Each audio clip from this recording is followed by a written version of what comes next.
Hello. Good evening, ladies and gentlemen. Welcome one and all, and thank you for being here. Tonight, I think you're going to hear some very great news in the area of education, and also some very great news for any of our soldiers suffering from post-traumatic stress disorder, Operation Warrior Wellness. Now this microphone is going to get turned over to Bobby Roth. Bobby is the Vice President of the David Lynch Foundation and pretty much works 24/7 to help people all over the world. Please welcome the great Bobby Roth.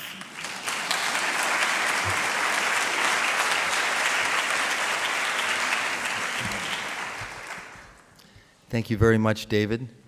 And on behalf of the David Lynch Foundation, it's wonderful to welcome you all here tonight.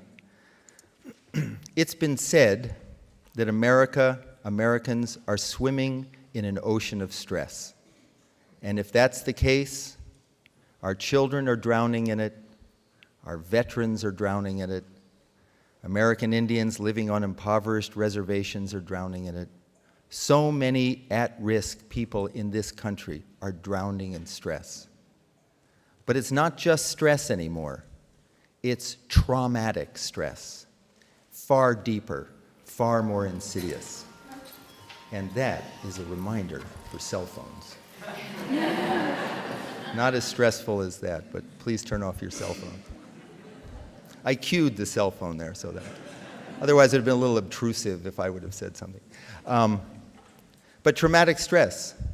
And for those fortunate children and those fortunate individuals who have access to medication and have access to talk therapy, there is some help. But for millions and millions and millions of people who go untreated, unhealed, and even those who have medication and talk therapy, it's some help. 10 million children in America on antidepressant medication under the age of 12. 5 million children diagnosed with ADHD, and the number 3 cause of death among teenagers in this country, suicide. We have a very serious problem. And tonight, in a very enjoyable way, we're going to look at a very substantive solution. And we're going to investigate the power of meditation. You've all heard that. But specifically, we're going to investigate the power of a technique called Transcendental meditation, a technique that David Lynch has been practicing for almost 40 years, and as he likes to say, has never missed a meditation in those years. A technique that has an enormous amount of research. And we're going to look at it, as David said, in 2 main areas: schools and also our veterans. And to start, our first speaker is a great psychiatrist, world-renowned psychiatrist, and a researcher at the National Institutes of Mental Health for 20 years. And he was the first to describe what's called seasonal affective disorder, SAD. And his new book, and you're all getting a copy of it, called Transcendence, Healing and Transformation Through Transcendental Meditation, just found out that in the June 19th edition of the New York Times is number 7 on the New York Times bestseller list.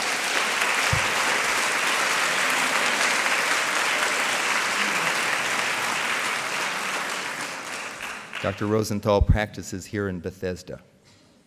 So really, without further ado, I'd like to ask Norman, hope you don't mind, Norman, that you come and tell us about the meditation, about your journey, how you wrote this book. Please welcome Dr. Norman Rosenthal.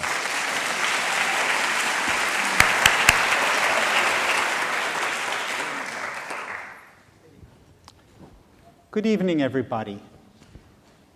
I must tell you, it's a little bit surprising for me to be here talking to you all about meditation. About 5 years ago, I would never have predicted or anticipated that I would be doing so. Because for many years, I have practiced psychiatry, I have researched, and haven't really given much thought to meditation at all. Now, I'm always very interested in what my patients tell me. I listen, I'm really fascinated. It's one of my great joys is I love my work. But every now and then, somebody says something that just fires my researcher's imagination. And I think to myself, I really have to find out more about this. And that happened to me some years ago when I was back at the NIMH. And somebody told me about regular mood changes that occurred with the seasons, when the days got short and dark. And the pieces of a jigsaw puzzle came together, and along with our team there, some of whom are even here this evening, we put together the puzzle of seasonal affective disorder and the novel treatment of light therapy, which at that time, I can tell you, people thought was pretty wacky, but which has since become a mainstream treatment. Now, a similar thing happened to me about 5 or 6 years ago when a young man with bipolar disorder, whom I was treating, began to talk with me about transcendental meditation. Now, of course, we all know bipolar disorder is a serious condition, and it requires medications and various standard treatments. But what this young man said to me was, along with everything you're giving me, there's something else that I have added to the mix that is making me really happy 90% of the time, and that is transcendental meditation. And I quizzed him about that, and I said, I did that way back in South Africa when the Beatles went to visit Maharishi. And then I just abandoned it. He said, you should get back to meditating, Dr. Rosenthal. So I listened, he said it again, and I was thinking, where am I going to fit 20 minutes twice a day into my schedule? But that was one of those moments where I thought, wow, he says it's really helped him, he says it stabilized him. What have I got to lose? Let me give it a shot.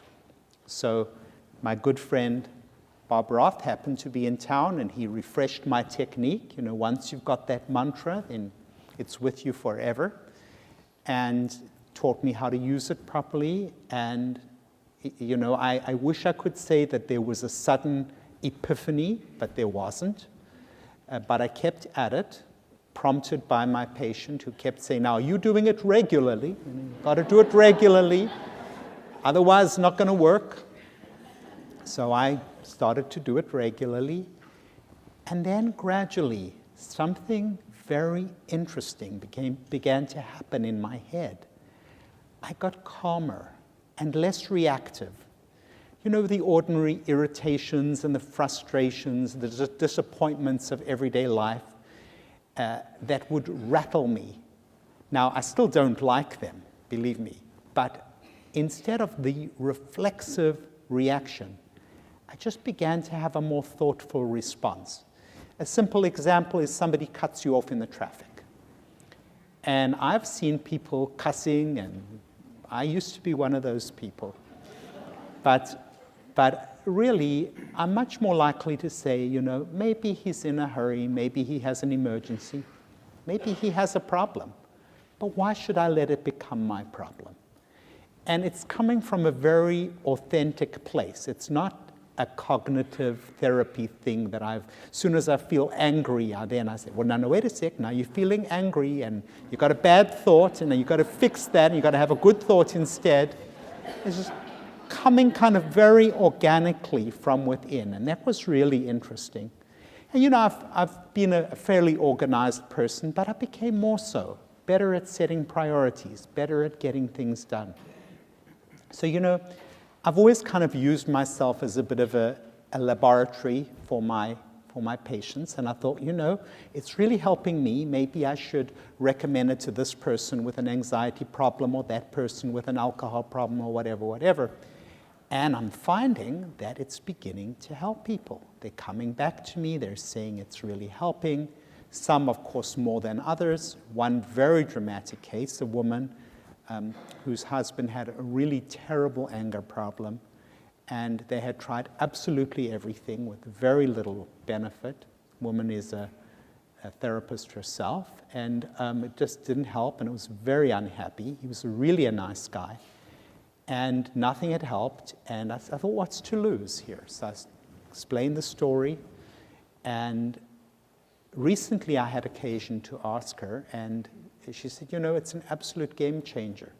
She said, after everything we went through, I just can't believe that this technique has made that much difference. Now, of course, you know, we all know nothing is a panacea.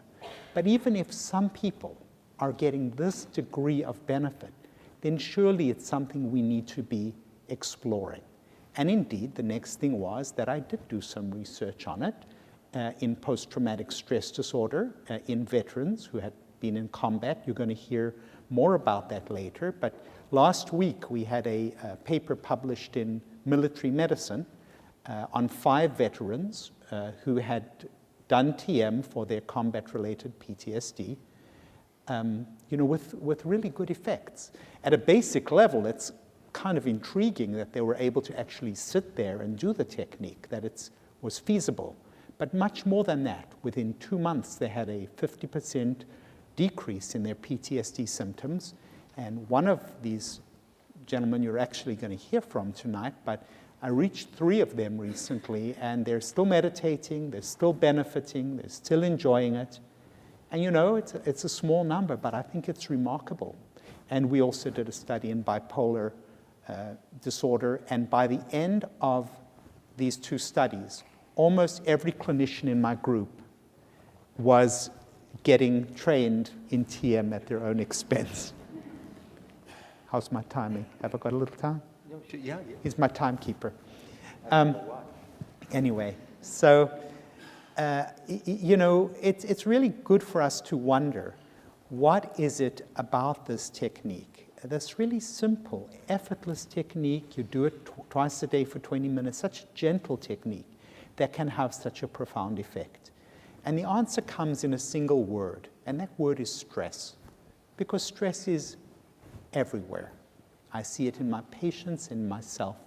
I see it on the evening news, hurricanes, tornadoes, poverty, unemployment, illnesses, wars. We see it every day.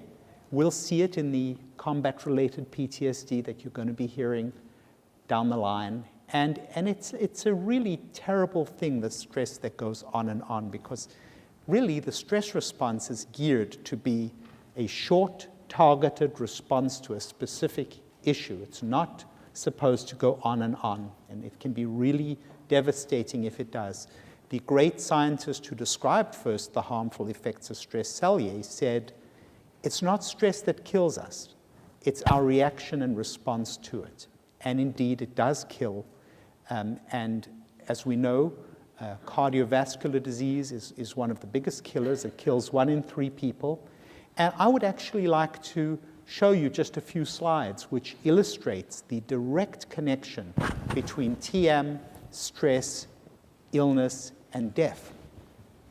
Over here, we have several stress management techniques and their effects on blood pressure. Here we have TM, which has the largest effect. This is called a meta-analysis, where you pool the results of many different studies. And look here, muscle relaxation, biofeedback, significantly less reduction in blood pressure. And this combination treatment actually makes blood pressure worse. So when somebody says they're going to get a stress management technique, you've got to ask them, which one are you going to get? Because it does really make a difference. There's a specificity here. And of course, we know that high blood pressure is, as we call it, the silent killer. Next slide, please.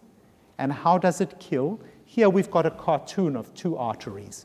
This one is nice and open with the clean linings of the artery, and this one you see is being infiltrated with cholesterol and inflammatory processes, and you see it's getting blocked off. So whatever the organ is at the other side of this artery, it's in good shape over there, but it's in trouble over there. So if this is your heart at the other end of that artery, you're a candidate for a heart attack. Or if it's your brain, you're a candidate for a stroke. Next slide, please. And this, in fact, does play out, because what these ingenious researchers did, this is the brilliant work of Robert Schneider and his collaborators, is they followed up people who years before had been in this random controlled study of TM for blood pressure. And what they found when they looked at the death records in the counties where these people had been studied was a 25% reduction in mortality over the 7 or 8 year follow-up period in the group that had done the TM 7 or 8 years before. And remember, they don't even know if these people continued to meditate or not. But so profound was the effect that over the course of years, it played out in the form of prolonged longevity. To their credit, they then went and did a prospective replication where they randomized to TM versus a health education control. And what you see, this is the rates of death, heart attack, and stroke in a health education group versus a TM group. And over 5 years, there was almost a 50% risk reduction in these hard endpoints, meaning fewer events and later events occurred. So what you're seeing here is a technique so gentle, so subtle, so effortless, but so powerful that day after day, year after year, it plays out in terms of major cardiovascular illness and longevity. And if it's doing that at the physical level, it's not difficult to imagine that it's doing that at the psychological level as well. Decreasing anxiety, decreasing stress, increasing joy. So I'll leave you all with that thought. Thank you.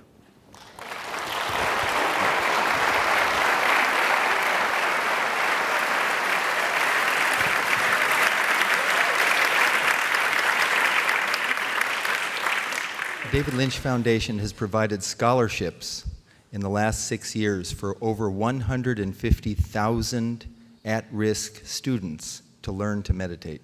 150,000.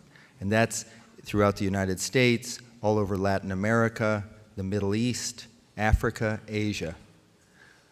We are very fortunate, actually, to have here tonight with us, and I would just like to ask him to stand and be acknowledged, the grandfather of the David Lynch Foundation and the grandfather of bringing meditation to children, at-risk children.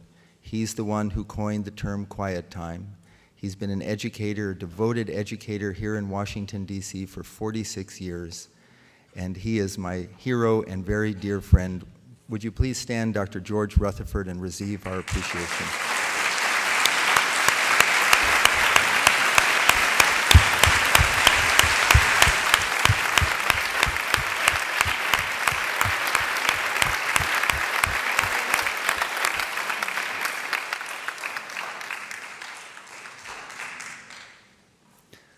With Dr. Rutherford's guidance, about 4 years ago, we started funding a program in San Francisco at the Visitation Valley Middle School. We're going to hear about that in a moment. But the first school, 350 kids started meditating. And from the success of that program, we've now taught 2,000, at the request of the San Francisco Unified School District, 2,000 middle school and high school kids have learned to meditate, along with 350 educators, principals, staff, administration. And what these schools do is they begin and end each day, part of the day's curriculum, with about 10 to 15 minutes of quiet time. And it's a voluntary program in this regard. The whole school is quiet, but a child can sit quietly and nap. They can do silent reading, or they can practice transcendental meditation. And like 99.99999% of the kids and everyone loves meditating. We're going to see right here, just for a moment, a wonderful video that was put together of highlights, some of the kids talking about the program in San Francisco. I'm then going to show you a few of the research studies, quick. And then we're going to hear from the superintendent of the San Francisco School District at a meeting just last week, where he endorsed this program and said it was the single most effective educational innovation he's seen in 30 years. So if we could have that video.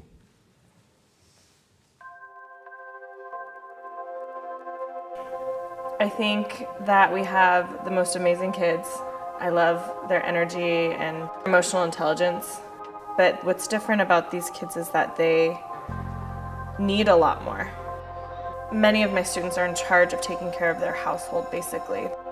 Their parents work, and so they're in charge of their siblings. Or they work and help, financially support their families. There are a lot of kids who live in neighborhoods that aren't so good. Crime, addiction, they see things that I never even thought about when I was in high school. My last 2 years, I was locked up. Robbery, gang, things like that. Different levels of stress that the students have. Some of it's environmental, some of it is organic and chemical. There's definitely stress that students experience around school and anxiety, around grades. I feel like I do have a lot of stress in my life. I was always getting truancy letters. I was never really in school. Our principal, Richard Duber, was the first to bring us the idea of having a quiet time program.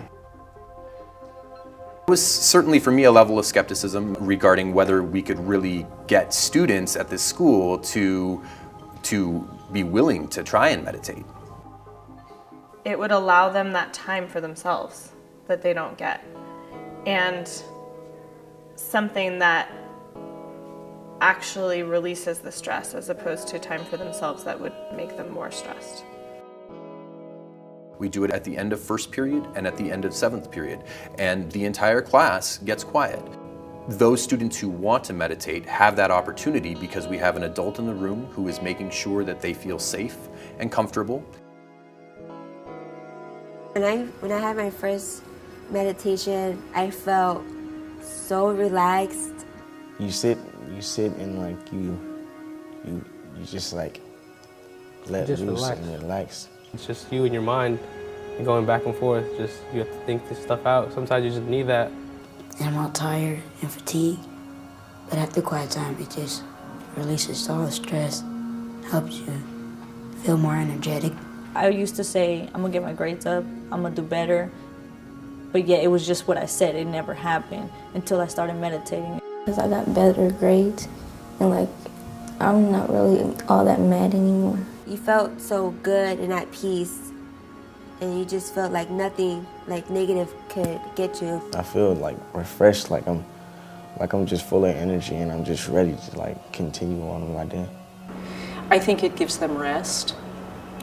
I think that it gives them a sense of well-being and security and like independence. When I started meditating, like a week later, I started to change. And I'm not gonna change just like that, you feel me? You gotta, something gotta help me. I was just meditating a lot, like even Saturdays and Sundays. Before, it was like kind of hard to concentrate because I had a lot of problems in my life. I mean, I still do, but not like that. I think that it's pretty amazing that kids have an opportunity to experience this, especially at this phase in their life. Quiet time has also helped with the community in the classroom. For example, my 5th period class, they were really rough at the beginning of the year. And now it's just turned into such a nice way to start the day. I just feel like I'm not alone. I have something with me that I can take that can help me keep me at peace and stuff like that. Meditation is awesome. I would love to see my students graduate from high school and go to college and learn to participate in the world in a way that is helpful and productive and fulfilling. In order for them to do that, they need love, they need education, they need support, and I think TM is a part of that.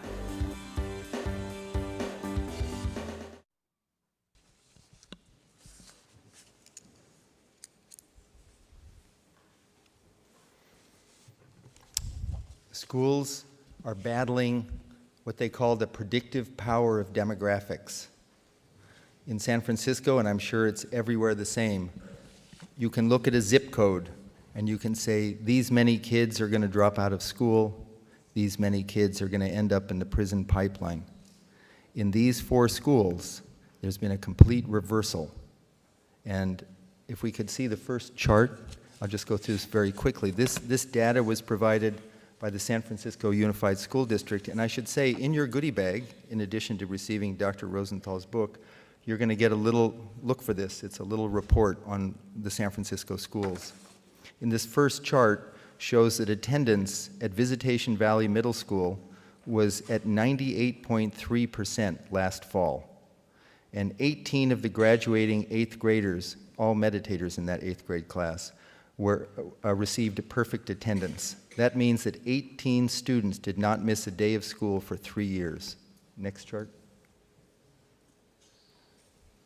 Suspensions trended down significantly.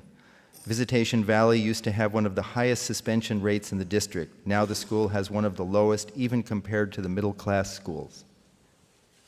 Next chart. Before quiet time, you can see on the left, before quiet time started at this school, none of the graduates went to the high-performing Lowell High School. This year, a record 18 8th graders are going to Lowell. And the final chart. When the Quiet Time program was at its first year at Visitation Valley, the 8th grade served as a control group. This allowed the San Francisco Unified School District to conduct rigorous analysis to determine if Quiet Time program had an impact on STAR test scores. When the 8th grade controls were compared to Quiet Time students, the analysis found that the Quiet Time students' scores were significantly higher, and the biggest shift was with the lowest performing schools, the below basic and the far below basic. And last year, the overall STAR test scores at Visitation Valley increased 40 points, the highest increase of any middle school in the district. And in honor of this, Jim Durkee, the principal of the school, was named the National Middle School Principal of the Year.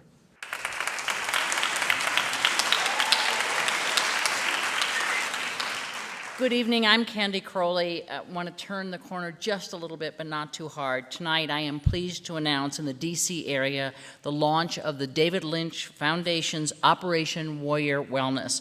This is a national outreach to teach transcendental meditation to 10,000 veterans who are suffering from post-traumatic stress disorder. You heard from Dr. Rosenthal, the study results are in, they're impressive, better than just about anything they've tried, certainly far less expensive, reducing anxiety, reducing depression, hypervigilance, insomnia, substance abuse, violent behavior, and suicidal tendencies. The potential here is enormous. I would like to introduce you tonight to World War II hero and the co-founder of Operation Warrior Wellness, Jerry Yellen.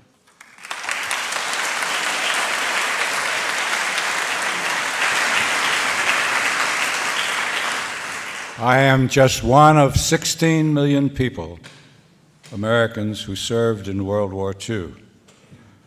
I was 17 on Pearl Harbor Day and 18 on February 15, 1942, when I enlisted in the Army Air Corps to become a fighter pilot to fight against my enemy, the Japanese. I graduated from flying school in August of 1943 with 10 hours in a P-40. I was shipped to Hawaii to join the 78th Fighter Squadron with 28 other pilots. They kept 5 of us in the squadron to learn to become fighter pilots. In December, Bill Sutherland was killed in a mid-air collision with Howard Edmondson. And then we transferred to P-47s, and Ed Green got into a flat spin and didn't get out, and he was gone. We then got P-51s, and one day at Bellows Field, a young Navy man tapped me on the shoulder and asked if I knew Bob Ferris. And I said, yes, he's the last man in a 16-man formation doing a loop. And as I spoke his name, his airplane exploded, and little pieces of aluminum came floating down. And a few months later, John Lindner pulled the wings off of his airplane, and he was gone. On March 7, 1945, we flew from Saipan to Iwo Jima. Iwo Jima is 650 miles from Tokyo, was invaded by the Marines on February 19th. There were 67,000 Marines fighting 23,000 Japanese on 8 square miles of land. And the sights and the sounds and the smells remain with me as I speak to you tonight. On April 7th, 16 of the top pilots in the 78th Fighter Squadron flew the first escort mission ever flown over Japan. I was on that mission, and I watched the bombers, the B-29s, drop their firebombs on square miles of Tokyo, and never once did it occur to me that there were human beings on the ground. They were Japanese, they were my enemy. The second mission on April 12th, coming back, Fred White bailed out. The chute never opened. We watched him fall into the sea. Then Whalen was killed, and Whiteman, and Reitman. Lee Barguer strafing on Chichijima, and a bomb on the ground exploded underneath his airplane, and he was gone. And Dick Schroepel was following me on an 8-ship mission of strafing the runways and the aircraft on Chichijima, and they were shooting at me, and they hit him, and he bailed out, got into a lifeboat, got out to sea, and mortar fire killed him. On July 8th, my classmate, Al Sharon from Waterloo, Iowa, called in, I'm hit, and I can't see, and he was gone. And Pudgy Carr, my tent mate, didn't come back on that day. On August 13th, we were called to a mission, to a briefing. We were going to fly another mission. Atomic bomb had been dropped. Rumors were that the war was over. And we were briefing. Phil Schlomberg, 19 years old from Brooklyn, leaned over and he says, Captain, if I go, I'm not coming back. I couldn't get him a replacement. And on the 14th, when we took off, I told him, just stick close to my wing. The war will be over. They're going to broadcast the code word Ohio before we get to Japan, before we strafe the airfields. Nobody heard the code word. We went in, we strafed. Phil Schlomberg was on my wing. We needed 90 gallons of fuel to get back to Iwo Jima, 3.5 hours. When someone called in 90 gallons, we turned around and we headed back. We headed back and Phil was on my wing. I led the flight into some clouds. And when we came out of the clouds, Phil Schlomberg was gone. We landed on Iwo Jima. We found out that the war had been over for 3 hours. I was discharged in October, came back to New Jersey, discharged, had been a captain, squadron leader. I had no more buddies, no airplane to fly, no missions to fly. I was a lost soul. I lost my soul on Iwo Jima. In 1949, I went on a blind date, and I met my wife, Helene. Good Friday, 1949. We were married on October 22nd, 1949. Our first son was born on November 6, 1950, and our fourth son on August 16, 1960. We moved a lot. I took a lot of jobs. I was damaged goods.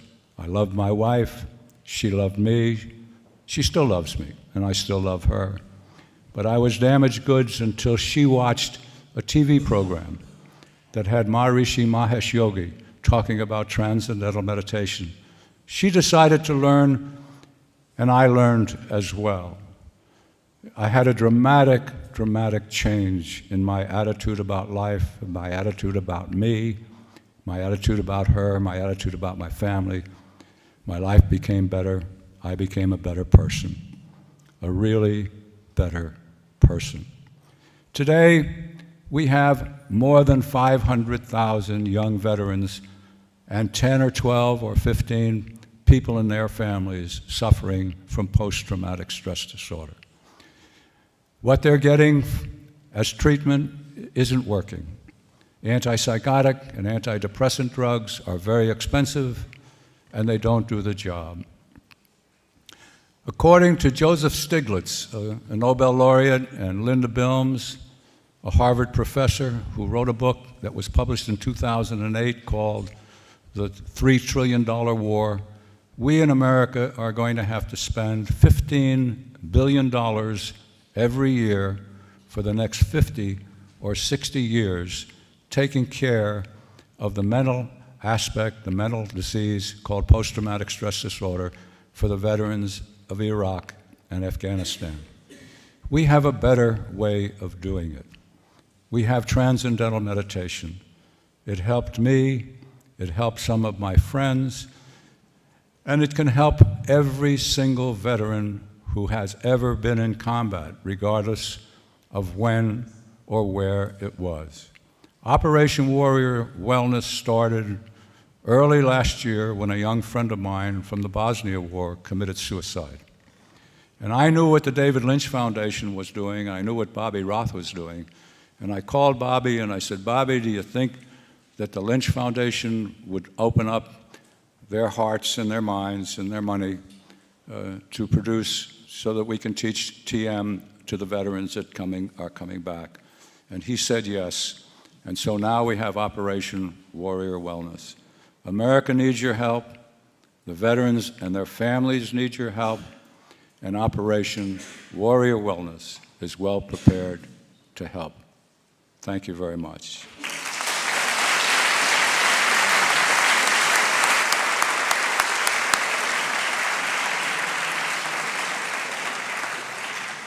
As a correspondent for CNN, I've traveled to a lot of bases. I've been in war zones. I've met a lot of military veterans like Jerry from World War II.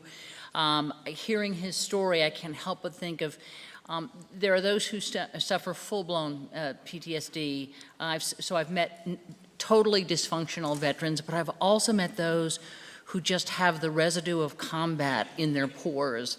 And it is heartbreaking to talk to them because the details of their war experience they can't shake. I've talked to a World War II vet who still hates the sight of rice because the first person he killed had a box of rice in his backpack, and the veteran was starving and ate it, and he can't stand the sight of rice now. I met a Vietnam vet who at night hears the sound that bullets make when they go through the leaves in the jungle. I met a Korean vet who closes his eyes at night and sees the trucks coming this way piled high with dead bodies as he was walking that way as a new arrival in Korea, headed for the front. So it is more than the totally dysfunctional PTSD vets. It is also so many of them who need to shake loose from their pores that residue that's holding them back from being what they can be. This is a crisis. Individually, it's a crisis by the numbers. 18 veterans commit suicide every day, according to the VA. In fact, in the past 2 years, more soldiers and veterans have killed themselves than have been killed in combat. Think about that for a second.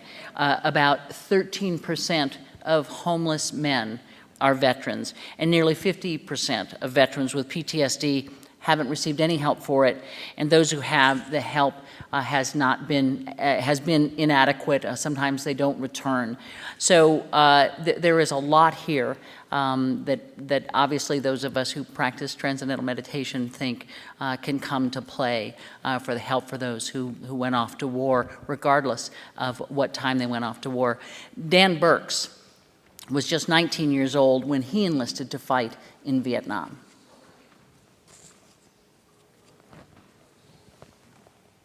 December 18th, 1967, Newsweek. Yeah, 5 days after my birthday. This is a story called The Day's Work. And this is my unit. We went out and got ambushed. And this is me. Yeah, doing my job. We were attacked at this place called Budap. That fight went on for 2 weeks. 2 weeks.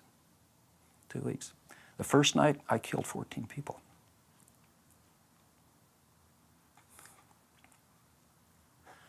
There were 2,500 of them and 250 of us. The next morning, in front of my fighting position, 18 of our men did. So this is very, very, very distressing. And it creates huge amounts of distress in your system, And then later in the magazine, coincidentally, is this. This is an article about Maharishi Mahesh Yogi and a couple guys in my platoon. One of them got the magazine, and he came running over. He said, "Burks, you got to read this." So I did, and I said, "I'm going to do that. I'm going to do that." because it talks about stress release, about becoming a whole person. So then the next part of the story is getting home. And that's a whole big deal because things changed. Things changed. All of a sudden, you're in a different culture. All these people don't understand you. They have no idea. They don't realize that you're always still in the rubber plantation of the jungle. You're always on an adrenaline high. You're looking to protect your buddies. You're looking to protect yourself. You're looking to kill the enemy. I stopped talking to my parents. I had really bad relationships with other people. I did not feel happiness. I did not feel sorrow. I did not feel surprise. My feelings were gone. So one day, my wife comes home, says, "Hey, I saw a poster about Transcendental meditation." And I remembered that article in that magazine about Maharishi, and that I said I was going to do this. And so I go in, and he says, "Okay, sit down, do this." And I could not believe what happened. It was the difference between heaven and hell. It was absolutely transformational. All that feeling of stress and all that feeling of heaviness, I could feel it melt away from my head to my feet. And from that moment on, things changed. Things changed. No more drugs, no more alcohol. Life changed. My emotions came back. My life came back.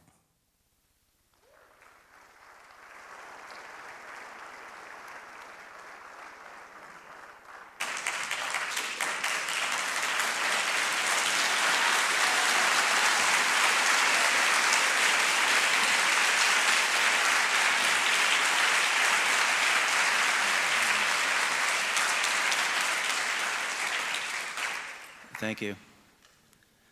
This is my family, my wife Cindy, our son Salim. I'm here to tell you PTSD hurts. I was wounded by shrapnel.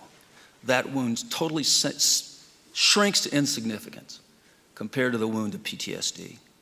But we're also here to tell you, myself and my family, we're PTSD survivors. And we didn't just survive, we've thrived. And it's directly the result of learning Transcendental meditation. And I'm really here to thank the David Lynch Foundation for what they're doing for this cause. The David Lynch Foundation is providing an opportunity with the cutting-edge technology of Transcendental meditation to stop the suffering of our warriors and their families. And TM needs to be added to the treatment that is already going on. Now, not later. We need to stop the festering of the wound of TM. Now, not later. And with your help, we can do this today, not later. And we can start today. Thank you very much for coming.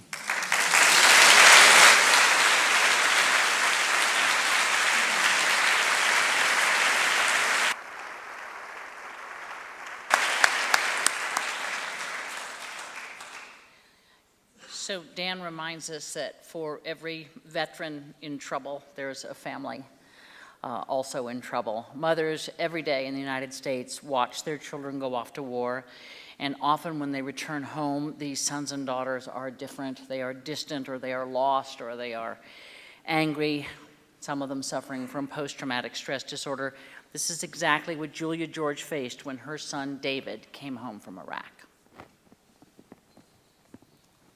My name is Julia Elena George. I am the mother of David Maurice George.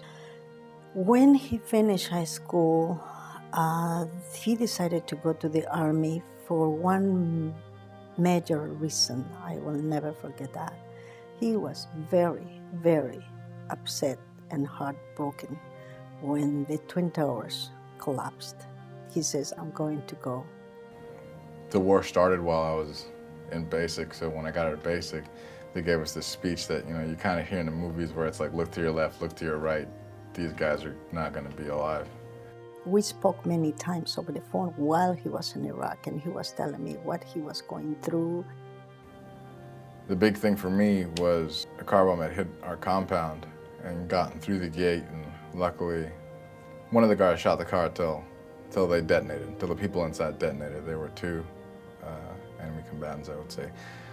Hit the trigger right, I guess, as they were dying, and blew the car up, and subsequently like 50 people were injured in the attack. It's so horrible, these explosions and killing, and seeing his friends, arms here, heads there, right in front of you, your good friends. Oh, when he come back. That's the part that sometimes I don't like to talk because it's so painful. He was out of his mind for the effects of the war. He was disrespectful, he was cursing me. I just gravitated towards alcohol. I bought whiskey, I bought Jack Daniels. And that's how that started, because as soon as I had a couple swigs, I was like, all right, well, that takes care of that. And so every time afterwards, when it would creep up, you go drink. And not obeying the law, not obeying nothing, absolutely nothing. He had many car accidents because he was drinking. He said, I don't care, Mom, I don't care. If I die tomorrow and I crash a car. And he told me, one of my friends just died. Don't you understand? I am supposed to be there. If I would be there, he will not be dead. And I'm here. What can I do? Tell me, what can I do being here? So I was afraid many times he will kill himself. Many. That one day when I come from work or when I go downstairs, when I wake up in the morning, he will be dead. I lived like that for so many years. When he found the DM, he changed his way of thinking. He started appreciating his life. And he's another person. He's normal. He's thinking about the future, thinking about respecting, more than anything, respecting himself, loving himself. The first class that he went to, he says, every day, every time that I meditate is better, and I feel better and better and better. Thanks to the TM meditation. He's not drinking, he is happy. It's beautiful, it's incredible. The first time I meditated, I experienced this relief from the constant anxiety attack my life had become. I didn't even realize I was that stressed out, but after my first 20 minutes, when I came out of it, I realized, I was like, that was a break. Now, being someone who's meditated for a year and 2 months, I'm so happy. I'll never stop. You know, it has this compounding effect of just getting better and better, and this great feeling lasts longer and longer the more I meditate. You know, why stop? That is the boy that I raised. TM saves his life.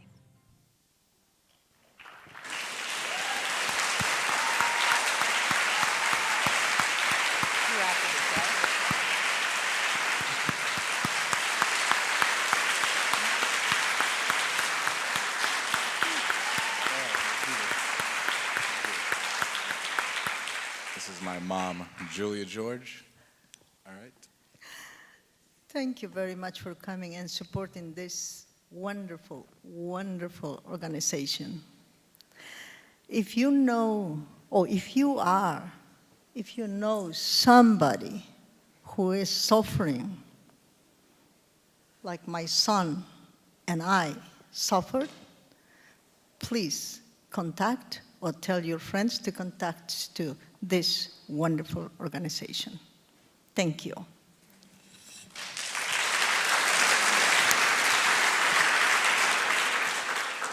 PTSD, PTSD, PTSD. You've heard 1,000 times. What does it mean?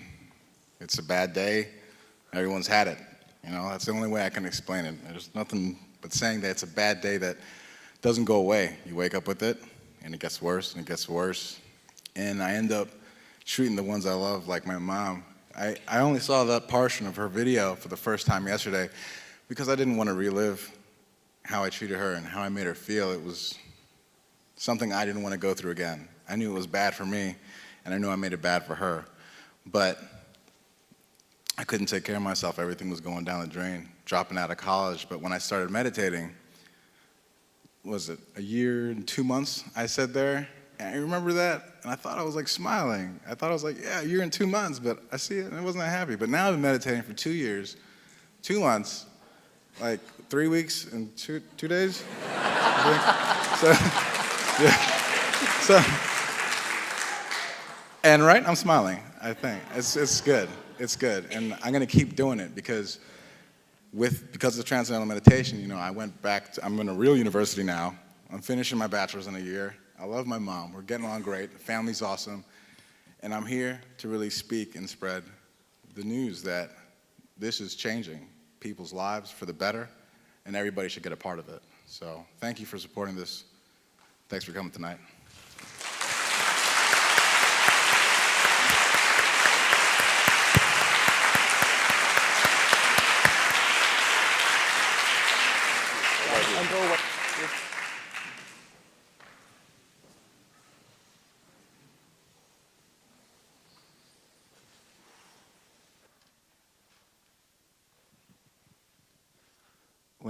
When we talk about transcendental meditation, we're talking about a technique.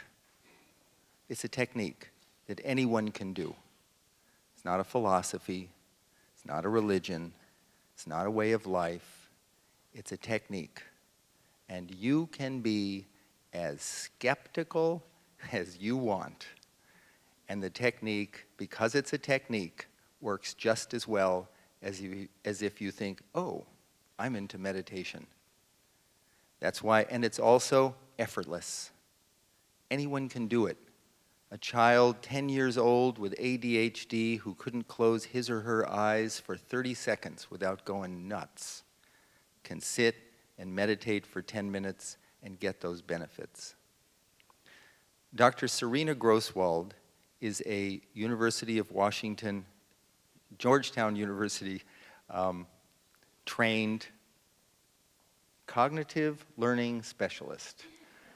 She actually has been instrumental, probably a pioneer in the area of research on ADHD and transcendental meditation. If any of you have children who have ADD or ADHD, this is a woman to talk to. And she also pioneered the research on transcendental meditation and post-traumatic stress disorder. What we want to do now is we're going to hear a few words from Dr. Grosswald. Then we're going to hear a few words from Dr. Fred Travis, who's a renowned brain researcher.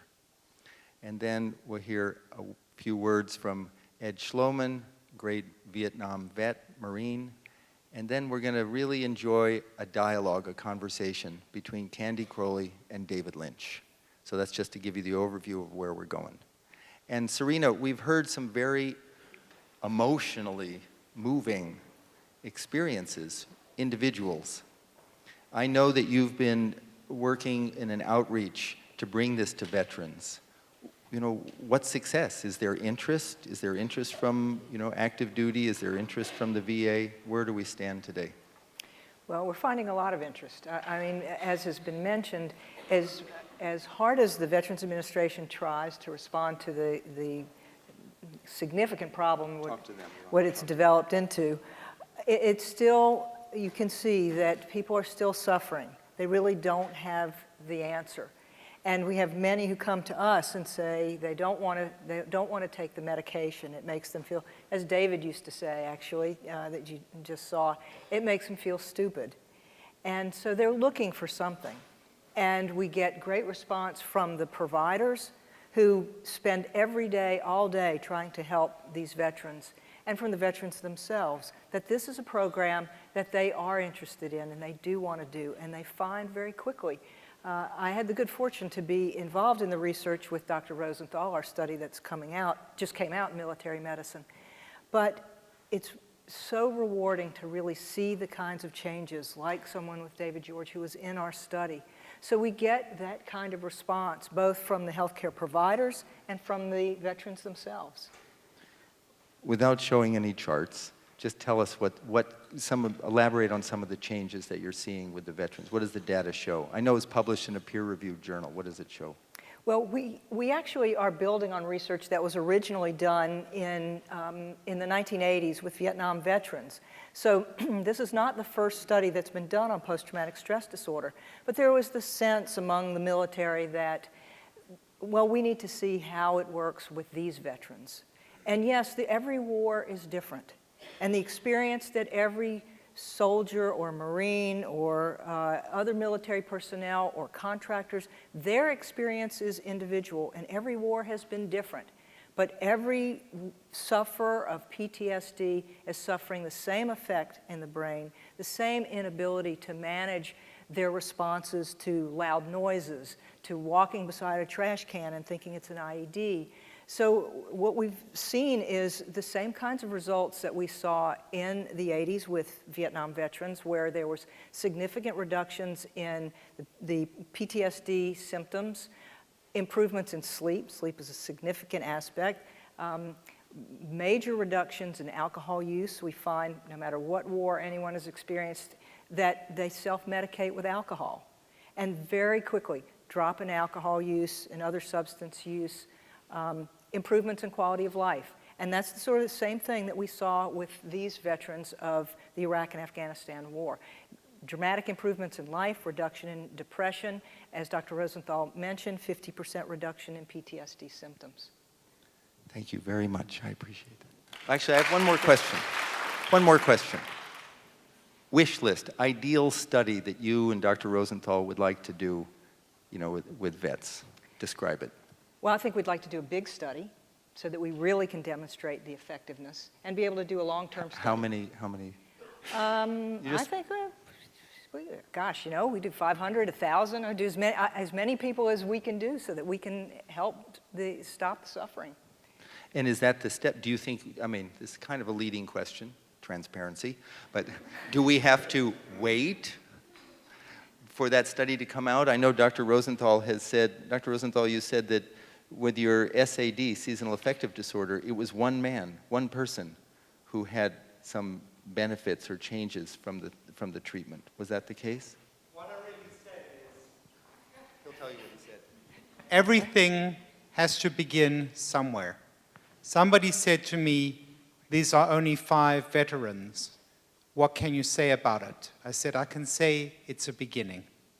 We started off with seasonal affective disorder with one person where we saw this amazing transformation with light.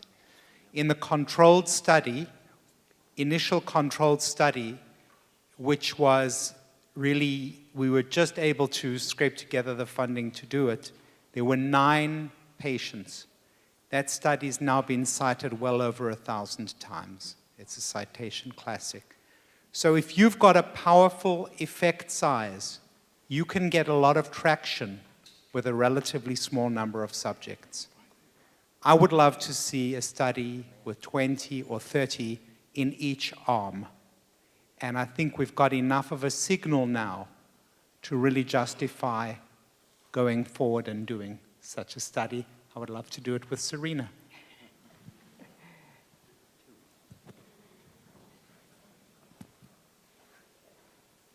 Final comments. Well, I think the research is there. As Dr. Rosenthal said, we started with a small number that's reinforcing the results that we saw in the 80s. There's so much research already on TM in the related symptoms, anxiety, stress, depression, mood, quality of life. The data is there, and the time is now. There are people who are suffering and lives that are being ruined, and we can do something now.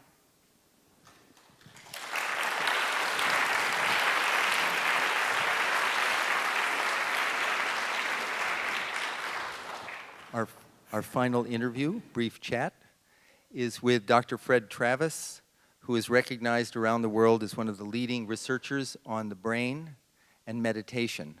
Dr. Travis heads the Center for Brain, Consciousness, and Cognition. He's had about 40 studies published in peer-reviewed journals on the effects of meditation on the brain, and I'd just like to ask Fred to show us some charts and comment on what we've been talking about. Thank you, Bobby. So first chart, please. We're going to be talking about the brain. And the reason we're going to talk about the brain is because the brain is the interface between inner and outer. And depending on the quality of your brain function, depending on how you see and hear what I'm saying. Depending on your brain function will determine your response. Second thing we're going to talk about the brain is always changing. Your brain is a river, not a rock. As a river cuts into a hill, as it flows down the hill, so what's happening is the streams of electrical activity over your brain are leaving a mark on your brain. And if the experience is holistic, what it leaves is a greater integrated style of functioning. If it's traumatic, what it does is it leaves a dysfunctional mark on the brain. Next slide. This is what the brain looks like from a traumatic experience.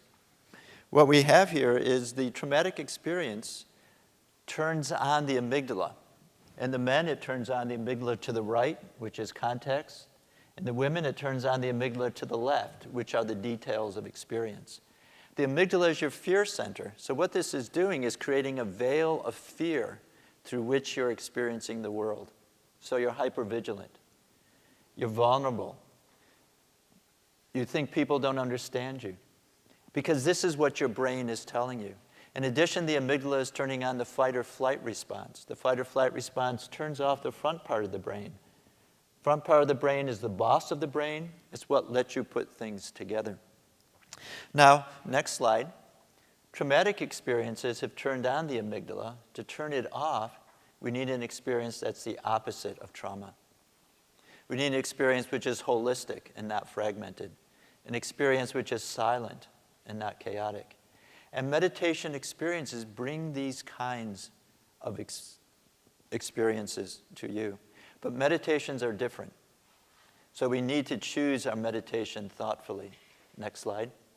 There's a lot of information on this slide, so let me take you through it. First, this arrow here on the left is indicating level of cognitive control from lowest to highest. The highest level of cognitive control are meditations that are in focused attention. These are your concentration meditations. You keep the mind on one thing, you don't let the mind move. When you're doing that, this is what your brain looks like. It's called gamma EEG. It's very fast. It's 20 to 50 cycles per second. Meditations in this category, for instance, are Tibetan Buddhists, loving kindness and compassion. Middle level of control, the category is open monitoring. In these meditations, it's medium level of control because you're letting things go through your mind, but you're not controlling.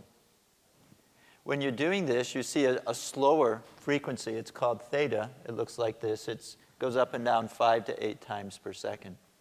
In this category are meditations like mindfulness, zazen.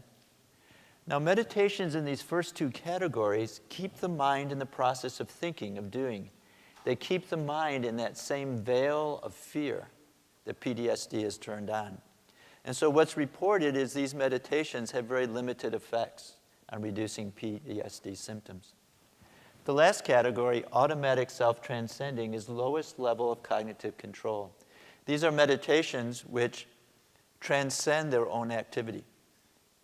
These are meditations which allow you to transcend thinking and experiencing your essence, inner pure consciousness, inner self-awareness. And these have to be automatic. They have to be effortless because any doing would not have let that process happen. Transcendental meditation is in this category. Next slide.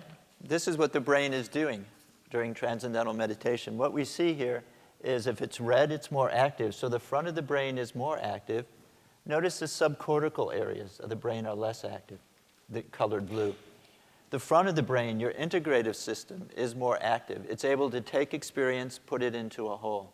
The part of the brain that has to do with hypovigilance is now more quiet.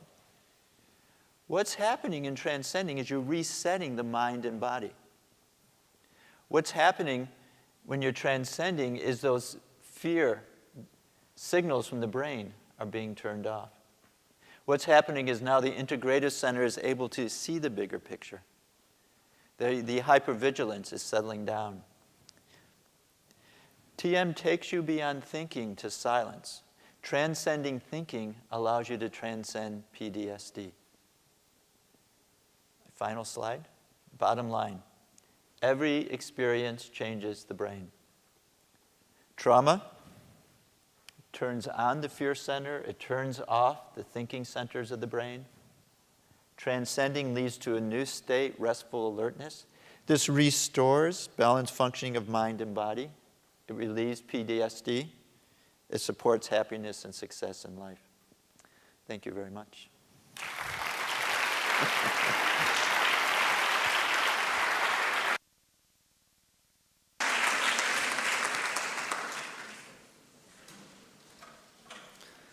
Ed Schloman has served as a United States Marine Sergeant in Vietnam and retired from the New York Air National Guard as Chief Master Sergeant. He served 28 years in the service. Ed and his absolutely wonderful wife, Judy, have raised 3 children. Ed has an amazingly huge heart and has dedicated his life to ensuring the economic, physical, and spiritual well-being of all disabled veterans. He, along with his dear friend Jerry Yellen, serve as co-chairs of the Operation Warrior Wellness. And I also had the great privilege of teaching Ed and Judy to meditate about 7 months ago. Would you please welcome Ed Schloman?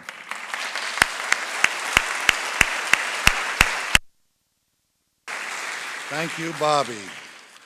Bobby is such an unsung hero throughout this whole foundation, and thank you for everything. I only have a short speech. That's why they brought me out here. My wife says if you live long enough, you will experience everything in life, and this is a great experience. Yesterday, Jerry and I was awarded the Resilient Warrior Award by the David Lynch Foundation in New York City. And the only reason that it's not down here being presented to you, it's somewhere in between a first place bowling trophy and a monument. So, but we really have a lot of work ahead of us. As big as that award is, the challenge is as big as we have today. And as I look out to all of you, I see 99% of America. That is right. 99% of America is being protected by 1% of our military. And that price is coming at such a grave cost. And you heard some of the success stories. Today, Jerry and I and Serena were with some senators. It's falling on deaf ears. When you see the results of the education system with the positive results, that turns the tide. We need to start turning the tide to show some positive results from our military. It's not going to get done unless that 99% business people like me come forward and say enough is enough. We want to sponsor X amount of veterans, and we want to show your senators this is how you do it. And that's the way we're going to change it. Jerry and I have a plan, and it's going to come to fruition, and all will hear about it. But we want to be able, with the David Lynch Foundation, to train 10,000 veterans this year. Now that number is large, but that's so minuscule compared to how many are out there. And you only seen some of the success stories. There are so many unsuccessful stories out there. Transcendental meditation is that cure. It's a warrior's cure. It's non-religious. Meditation has been around since the samurai warrior. We train our children as good Americans to be good. Don't steal, don't fight, always don't fight amongst yourselves. However, when they're trained in military, we teach them how to kill. And that image never, as you heard from Jerry Yellen, how many years ago he performed that task, it never gets forgotten. The mind takes pictures, but it leaves negatives. And those negatives always come back to you at 3 o'clock in the morning. And whether you have a business, you have bad feelings sometimes with business, that's stress. That's why some of David's people are multi-billionaires who come to David Lynch to find out, how do I get rid of the stress even though I'm so successful in life? Well, I'm going to help them. I'm going to ask them for some money. That's number one. But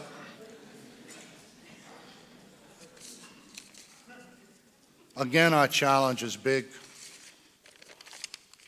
but Operation Warrior Wellness is totally bigger than that. On behalf of Jerry and myself and all meditating warriors and those who will soon be able to learn, thank you for this high honor, and Semper Fi.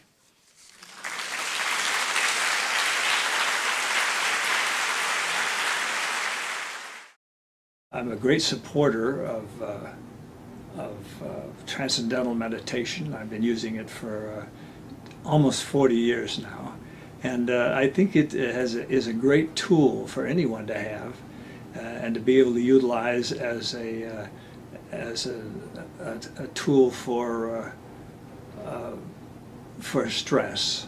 And stress, of course, comes with almost every business, but especially considering the stress that our men and women of the armed forces would go through, the anxieties of going either in or coming from combat, and stress syndromes of various types.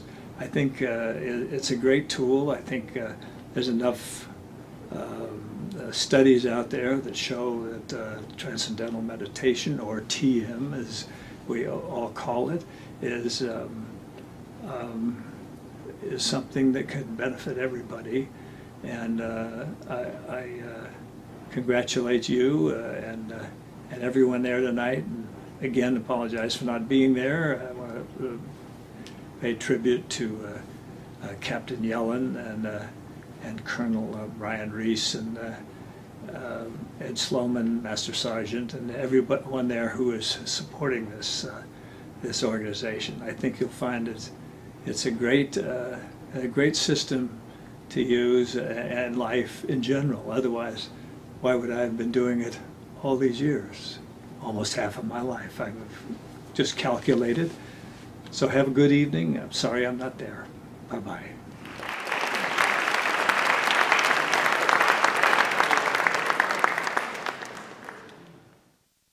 Six years ago, David Lynch had this idea to establish a foundation to provide TM to any child, any place in the world, if they wanted it. Bob told you earlier about 150,000 children from the Middle East to Africa, the United States, of course, Latin America, Asia. Now, transcendentally meditate, if that's a verb.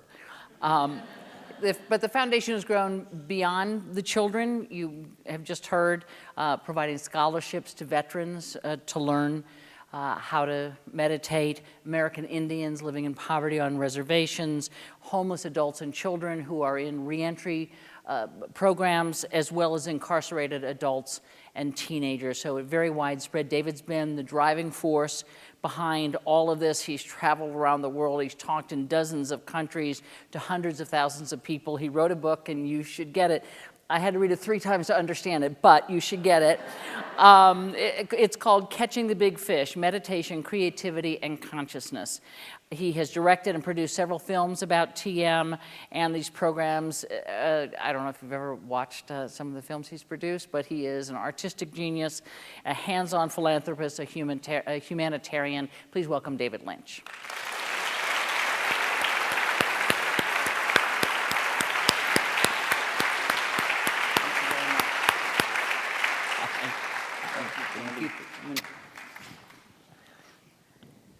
Candy, I'm kind of starstruck because I love you so much. I'm used to seeing you on television. Well, and I'm used to watching you. I have a fun story to tell you about him, but I want to ask you first just about the foundation, because this was a dream of yours. Where do you think you are now in the building of it?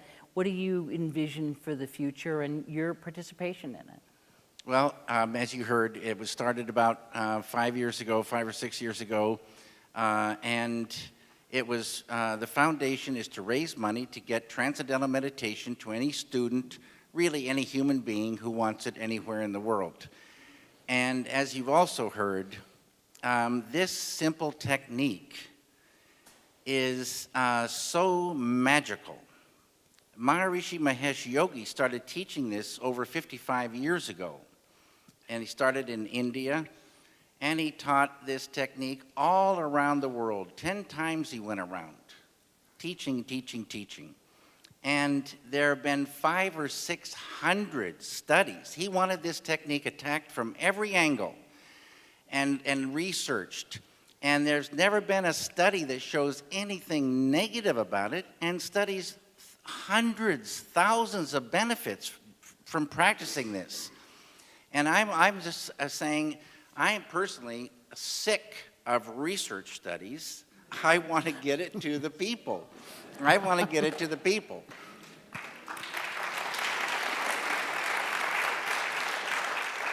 I love Serena and I love Norman for doing these research studies.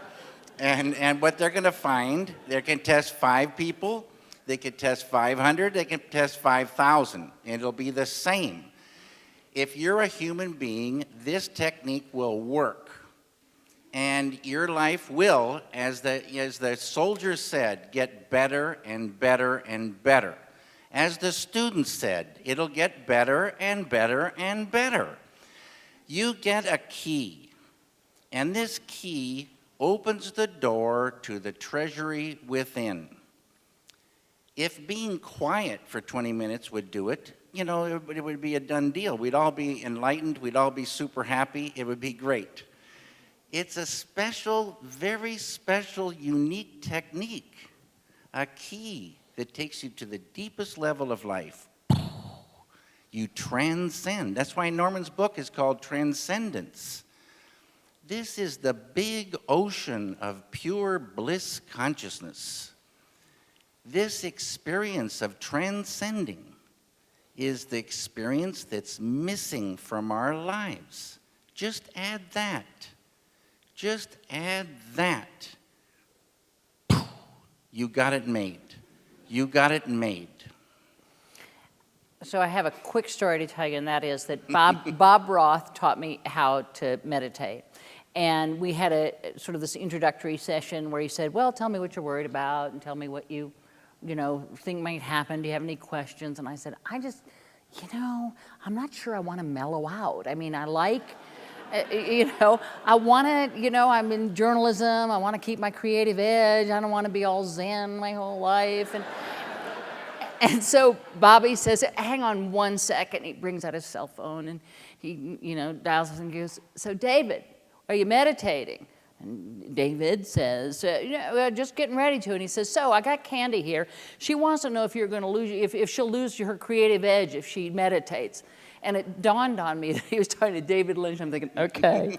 So we're now asking the guy who did Blue Velvet, Twin Peaks, Mulholland Drive, whether I'm going to lose my creative edge. So that sort of answered the question for me. But what brought you to it? And you did this before you you started TM before you made any of those. Yes. I was working on my film Eraserhead when I started Transcendental Meditation. And I always say, artists, all I really wanted to do was first paint and then make films. And I thought meditation, when I heard about it first, I thought it was a total waste of time. People sitting with their eyes closed, not for me, I want to work. But I had no idea what they were doing with those eyes closed. I heard a phrase, true happiness lies within, not out there, and it had a ring of truth to it. Then one day the penny dropped and I thought, well, maybe meditation is the way to go within. Then I find out there's 10,000 forms of meditation. And like they say, everybody loves their form of meditation. But honestly and truly, if somebody took away transcendental meditation, I would not know what form to go to get the same thing. They're different. And as Dr. Fred Travis told you, and artists, they want to keep their edge. And they think they like, I thought this, a little bit of suffering, some melancholy, some anger, and like this. And I think, as I say, it started in France, which I love the French. but the starving artist in the garret.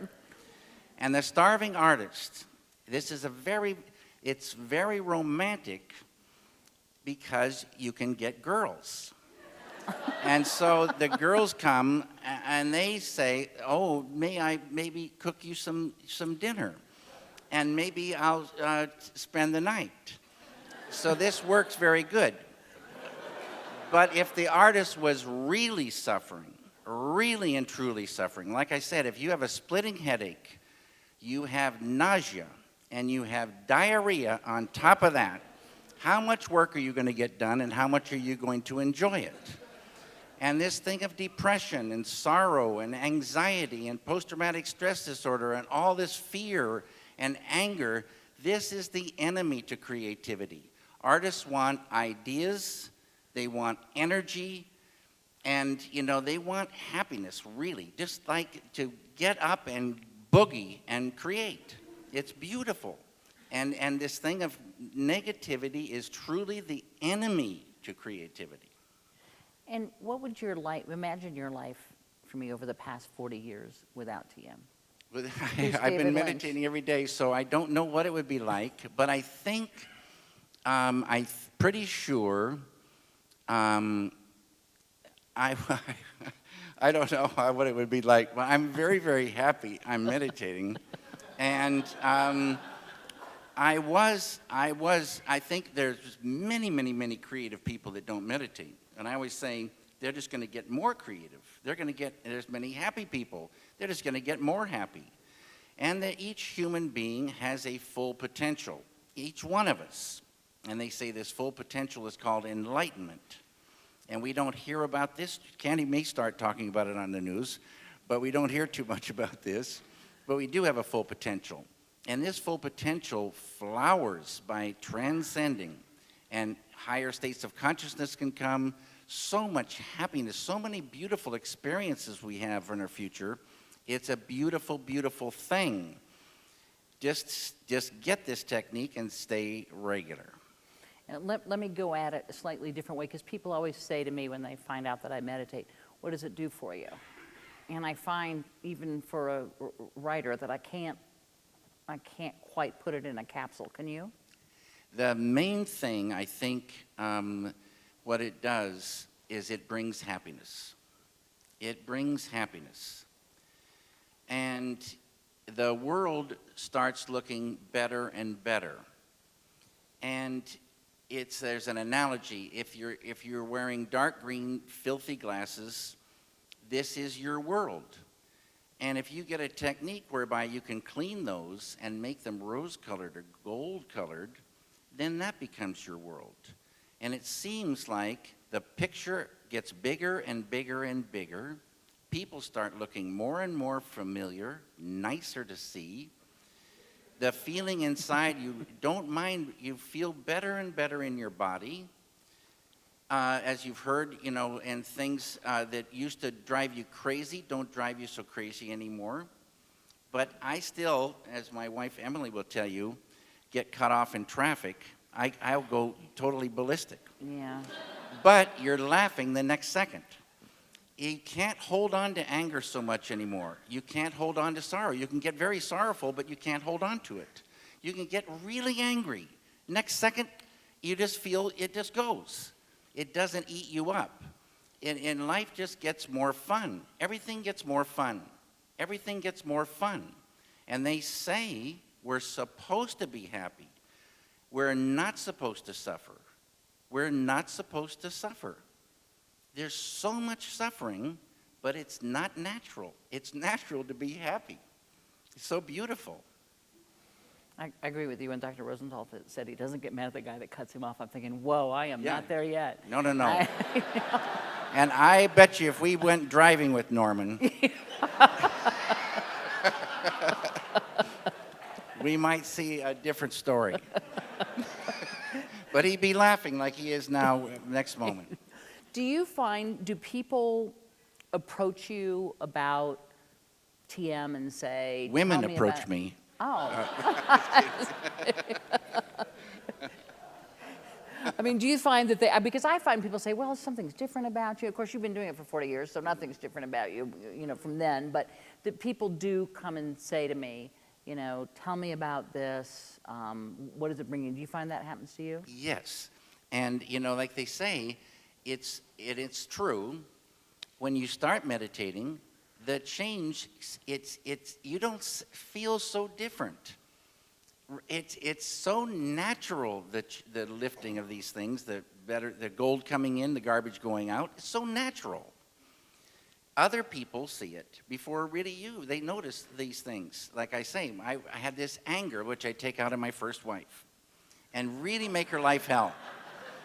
And I make her life hell, especially in the morning.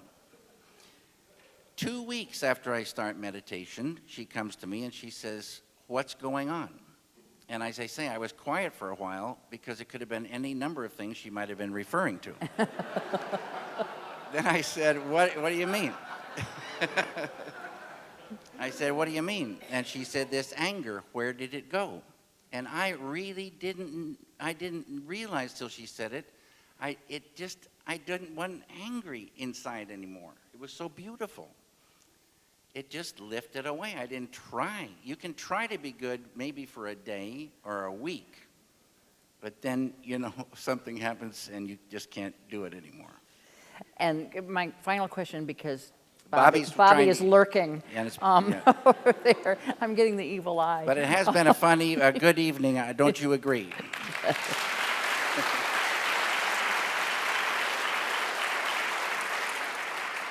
It's a little bit of a scientific question, which you can beg off of if you want. But are there people I get people all the time saying to me, oh, it wouldn't work for me. I couldn't do that. I couldn't sit still. I couldn't do that.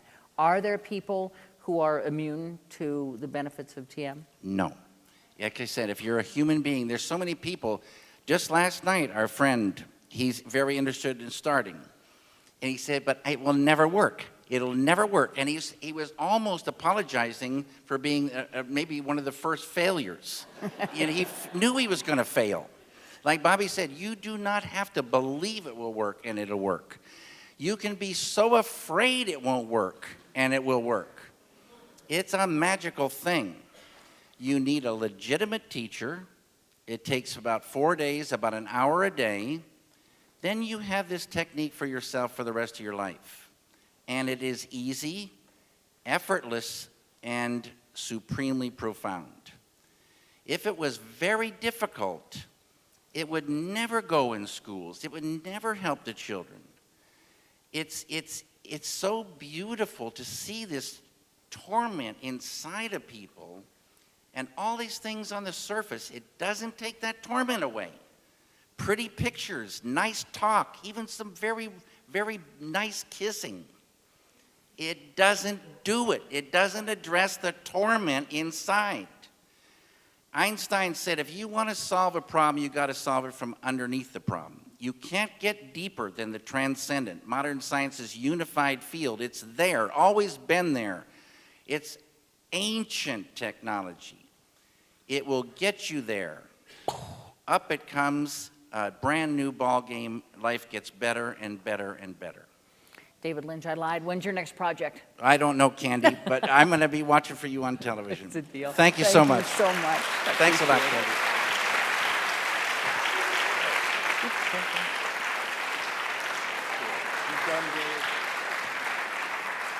Thank you. It was fun. Goodbye. It was fun.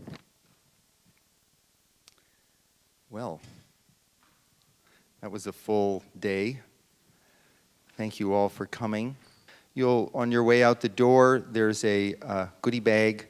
We'll have some wonderful things up to reinforce what you just heard, in addition to, in particular, Dr. Rosenthal's New York Times best-selling book.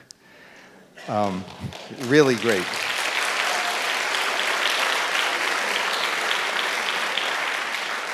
And in that goodie bag, you're going to receive, there's a card you can fill out about if you want more information or if you'd like to sign up for the course. And Mario and Linda Orsatti are the directors of the David Lynch Foundation in Washington, D.C. Mario, raise your hand there.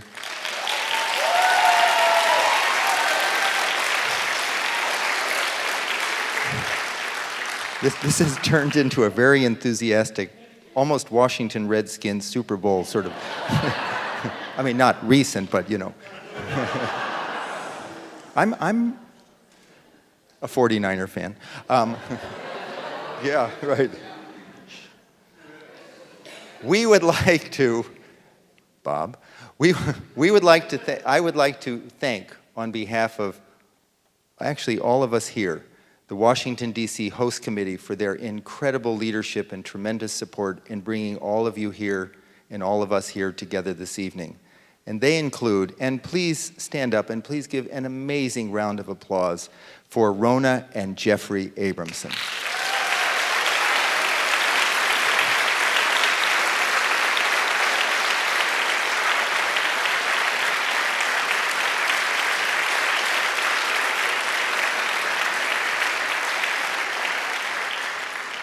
Gina Beckman, who's just amazing, organizing everything here.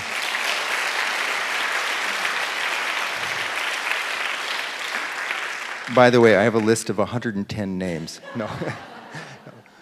So I'll just read through them. Patrice and Scott Brickman. Okay, let's clap. Carolyn Brody, who I also taught to meditate. Randolph Carter, Tom Clark, George Crowley, Linda Manquist and Mario Orsatti, Elizabeth Oliver Farrow, Jane, oh yeah, amazing. She is, Elizabeth is a miracle worker. Jane Ottenberg and Richard Crichton. I'd also like to thank the staff at American University under the leadership of Jason Lurie for their help in coordinating this event, and a very great thanks to Gary Abramson. Please stand up, Gary. No, he won't. No. Okay. He is the chairman emeritus of American University and a partner of the Tower Companies for donating this lovely facility. We are going to, yes, thank you.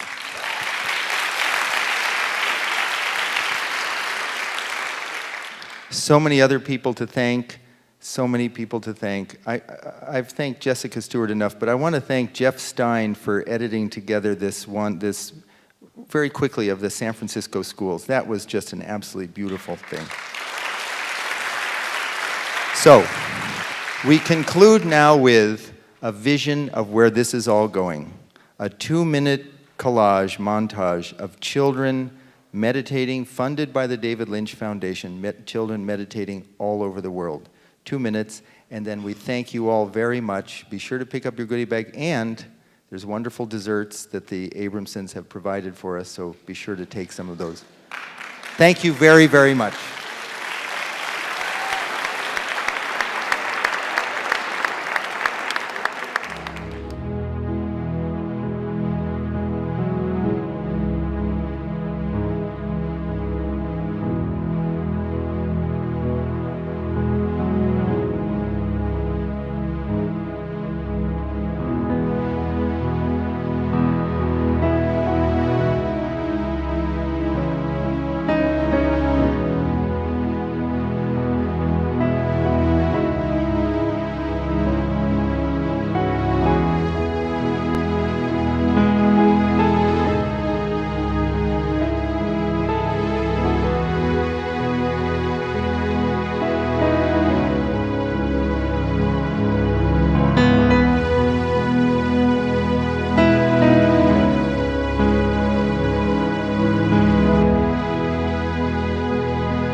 Thank you, David Lynch, and the love of his life, Emily.